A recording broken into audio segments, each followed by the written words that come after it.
Hello there, my dear friends. In our catechism of deepening our Eucharistic faith, at this second episode, I would like to invite you to reflect upon the Eucharist as the food of love. Eucharist as the food of love. There was a true story told by Cardinal Basil Hume, the late Archbishop of Westminster, about his visit to Ethiopia. He was asked to visit a settlement in Ethiopia where starving people were desperately waiting for food. As Cardinal Hume got out of the helicopter, a small boy came up and took his hand. The boy had nothing on him but a loincloth around his waist. He would not let go of Cardinal Hume's hand. He made two gestures. With one hand, he would point to his mouth to indicate that he was hungry. There was a need for food. With the other hand, he would take the Cardinal's hand and rub it to his cheek. Cardinal Hume was at prayer that particular evening, and this boy and the gestures came to his mind, and so he wrote, I quote, "I have never forgotten that incident. I realized in a new way those two profound and fundamental human needs: to be fed, to be loved. Needs for food and for love." With one gesture, he showed the need for food. With the other, his need for love. And the conclusion of the Cardinal in connection to the Eucharist was, Eucharist is the food of love. Yes, dear friends, on the night before he died, Jesus took bread and gave it to his disciples and said, "This is my body given up for you." He did the same with the wine, saying, "This is the blood of the new covenant, which is poured out for you for the forgiveness of sins." This way, he left us before his departure from this earthly journey, the Eucharist as the memorial gift of his body and blood, the food of eternal love. As we have already stepped into a new liturgical year 2022, with the season of Advent, and prepare to celebrate Christmas, I think it is good for us to revisit the birth of the Lord at Bethlehem, the beautiful events that surrounded around Bethlehem at the birth of Jesus, in order to gain insights on the aspects of this food of love. This way, we can also find a good relationship, a link between Christmas and the Eucharist. The word Bethlehem, from Hebrews, Bethlehem, means house of bread. It already gives us an indication that Jesus, who was born in Bethlehem, in the house of bread, has something to do with bread. In addition, as recorded by the evangelist Luke, Mary gave birth to her firstborn son, Jesus, and laid him in a manger, because there was no place for them in the inn. Chapter 2, verse 7. What does manger indicate? Manger, as it is defined, is the place or a trough or an open box from which cow, cattle, and horses feed. Here in this manger, something strange awaits the cattle and the horses. Instead of food, they find the baby Jesus wrapped in bands of cloth. Isn't this an indication of something? Yes, it is an indication, or put it in a better way, a prefiguration that one day Jesus, who is laid in the manger, will become food for humanity. Food for humanity. Dear friends, during his earthly ministries, we read that Jesus fed people. He fed people apart from preaching, teaching, healing, etc., the other ministries.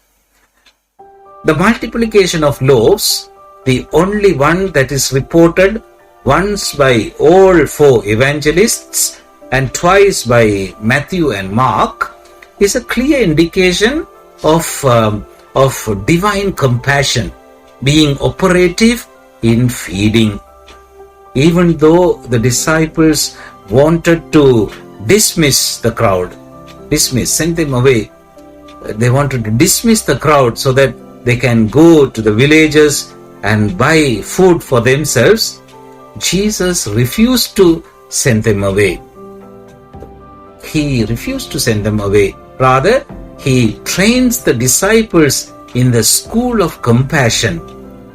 And so he says to them, give them some food yourselves. Matthew chapter 14 verse 16. Give them some food yourselves. Besides, in the 10 meals recorded in the Gospel of Luke, we find that Jesus, in the context of eating with sinners and outcasts, transform these context of meals into occasions of joy, acceptance and love, already giving them a foretaste of eternal banquet, food of eternal banquet.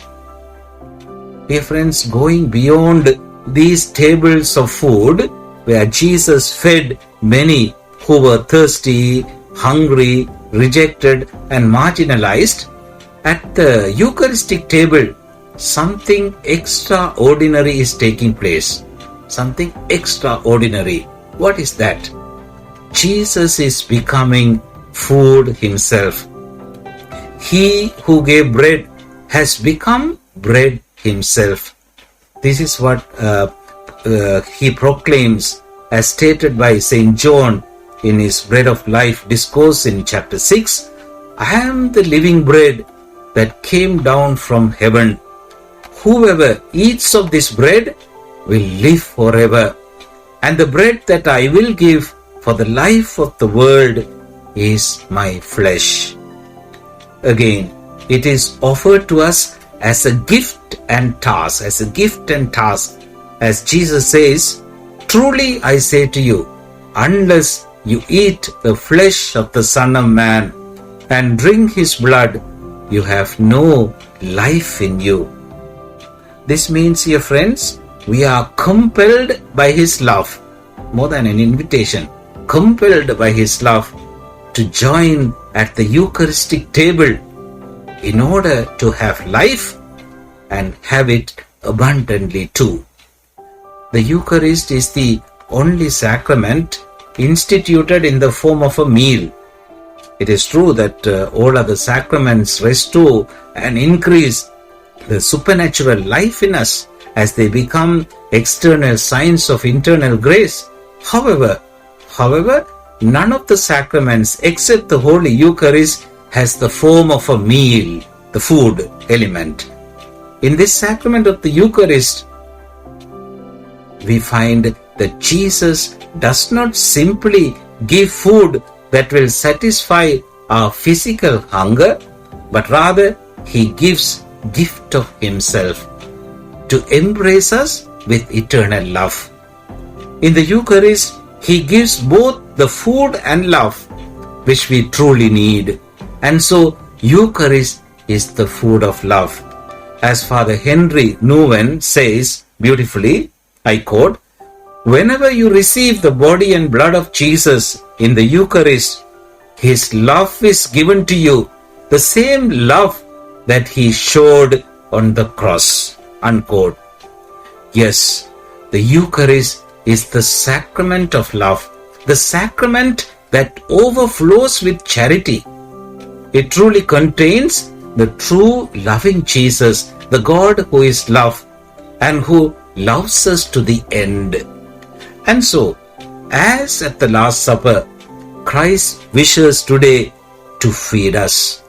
He longs to be our refreshment, our food for the difficult and beautiful journey of life to which God calls us daily. in our hunger for eternal food, in our thirst for true drink, He is ready to feed us and fill us abundantly. When we partake in the Eucharist, we are tapping into the very life of God, made fully available to us now and forever through the death and resurrection of Christ. All expressions of love, even the highest and the most profound expressions of love, are verified in the Eucharist. Thus, it is a love that is crucified, a love that unites, a love that adores, a love that contemplates, a love that prays, a love that delightfully satisfies. Dear friends, questions for our personal reflections. Do I recognize the Holy Eucharist as the food of love? Do I encounter Jesus Christ personally at every Holy Eucharist, as Jesus keeps coming to me to feed me with true love and compassion? Thank you, and meet you soon again for another reflection in the light of the Eucharistic faith. Thanks to the Amazing Grace Network for the publicity of this catechism. Thank you again. God bless.